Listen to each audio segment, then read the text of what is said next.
Well, Margaret, Count Corner, I too want to rise tonight to support this very important piece of legislation and compliment the regional group for bringing it forward. Indeed, I think the minister left it, and what minister's here now I can't see.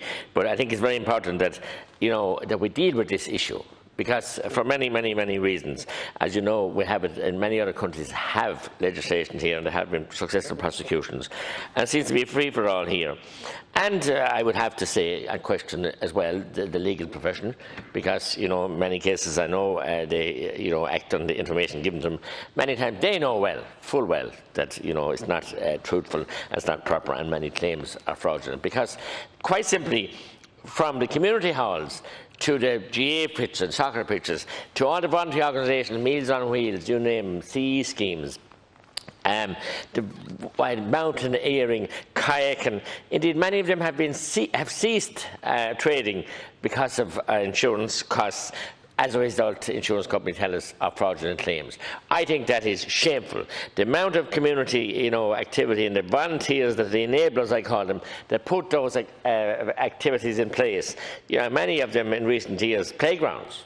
My own playground in my Costa New and Ashura, Toshe Dunish, is closed because of two fraudulent claims at present, and it's closed up. A committee got together. I was proud to be chairperson to put that in place, and it's locked up now to the children who need it because of unscrupulous, scurrilous, low-spirited and mean-spirited people who think they can get a soft touch. Insurance then, and I, as a business person myself, the cost of insurance for business is just frightening. And I have had experience over the years where claims went in, and we would expect that the insurance company would fight those claims, but no. You find out, you think there's been fraud, but you find out a settlement is made on the steps of the court. Many times you don't even know. Then when car insurance, I have a big family myself, and the insurance costs a fortune to get on the road. Many young people can get insurance, can get a car for €1,500, a proper car, that's the past the NCT, and their insurance can cost anywhere between 5 and 7 and 8,000. Insurance should be cheaper because the reasons that you have NTT and everything now you didn't have years ago. So as I said, the cost of insurance is just crippling and devastating, and it's destroying our economy. And now with the COVID crisis, it's going to become more apparent because people won't be able to pay it. False and exaggerated claims are devastating businesses, and there are little or no sanctions against those who make exemptions of claims. We did see ads on television for a long time, which your hand in my pocket, and for people to report, where people saw fraudulent claims. And we know where they are. We've seen them, and we've seen the cost of our own county council in Tipperary recently was staggering. I haven't the figures to hand now, but a staggering figure that's paid out in 1 year for accidents. Now, there's some genuine cases, definitely, and you often find that those people are seriously injured in an accident, or even a fatality, which is worse, and their families don't get half the compensation they should. But same in medical insurance and medical negligence claims, and in those cases is mainly, in the hospital is mainly the taxpayer that puts the bill, and the payouts are staggering. But as I said, we have to get to grips and get tough on those people who are serial claimants, and you'll see them, you'll hear them, and we all know them, and it's just not acceptable. It's not good enough. So I am glad that the Minister has given positive answer earlier that she was going to take this legislation, and I'm also glad to see this in the programme for government. But there was aspirations in the last programme for government, and reference has been made to the Wexford TD, who with many debate on, and the name eludes me now. He had many, the Minister of State, Darcy, yes, indeed, Michael Darcy, and we thought we were going to go somewhere, but we didn't. Powerful interests of the insurance companies are too powerful, and we might as well have nobody as the regulators across a wide spectrum of areas. The regulator for this, that, and the other. We have regulators for everything. But they're toothless, useless and fruitless in the most cases. And I mean that, I don't say that lightly, because they are all talk and no action. And they have fine salaries, we pay a levy to pay for them, and they have a big board, and they might as well rub butter to a fat sows, where. That's what it's like. They've all have their snouts in the truck, and more than us out in the truck, but the ordinary communities, the ordinary person, the ordinary business people, self-employed, and indeed many of our people that we spoke about here tonight, Many of them, because they do, when they get going in the spirit of the dancehall and the siege of innocence and the fast and the foxtrots and the fast ones, there are injuries and claims there as well.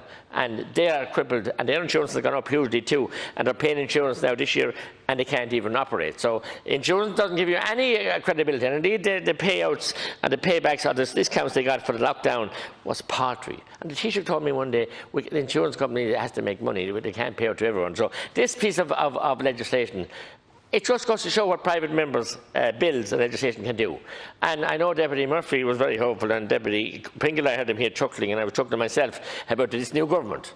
If they're shown, the last Dáil we had a number of pieces of bills, some were taken and some weren't. We had some hope with a minority government being sustained by a lifeline from Fianna Fáil. But this government, if it hadn't to go by with Dáil Reform and Business Committee and the smash and grab with all the committees, we have the hope of getting any piece of legislation. And every deputy in this House, Count Colan, and you're the most fair Count Colan, you're my fourth Count Colan since I came into this House, you've been extremely fair. But every member is entitled to bring forward good legislation, and it shouldn't be rejected because it comes from a member of the opposition. And if the government means to go on the way they're going on now with the way they're treating us in the opposition, and it's a poor it will be poor outcome for this. They're limping home tonight, limping home into the summer recess tomorrow, and by they're glad to get it. They're like scalded cats going out a window. That's what they're like, because another week or two they wouldn't have survived, and we'd be into an election. That's what, and I mean that. That's the way they are, because the U-turn after U-turn after U-turn. It's like the road to Damascus, or I know it's the road to Kildare, or the road to where it is. But this piece of legislation will hold them to account. We're hoping to win. I have no issue with Deputy Howland, but of course that's amendment either. Very, very important with the cyber bullying and that kind of stuff. It's up to the regional independents if they can have that encompassed in this bill or incorporate it. I hope they can. But we need to deal with this. We need to, because people out there, lose faith in the whole system. And especially voluntary committees and voluntary boards and companies limited by guarantee, they have to have limited liability. Because many of those people, and in the older days, and not up to quite recently, you trustees of GA clubs, you trustees of halls, you trustees of different institutions, and they were sleepless nights because they didn't know how they'd manage. So I commend this piece of legislation, and I'm glad that it has come from the Regional Independent Group. And as I said, we'll see what the government will live up to their words to ensure that it's accepted and embraced and amended if necessary. Nothing is perfect, but get it into committee. As soon as the committee is there, have it explored and have it passed and put into law, and then ask the judiciary to wake up and implement it and deal with it, and ask our legal friends to back off as well, because not have everyone's hands in our pockets, because we just can't survive. Thank you very much.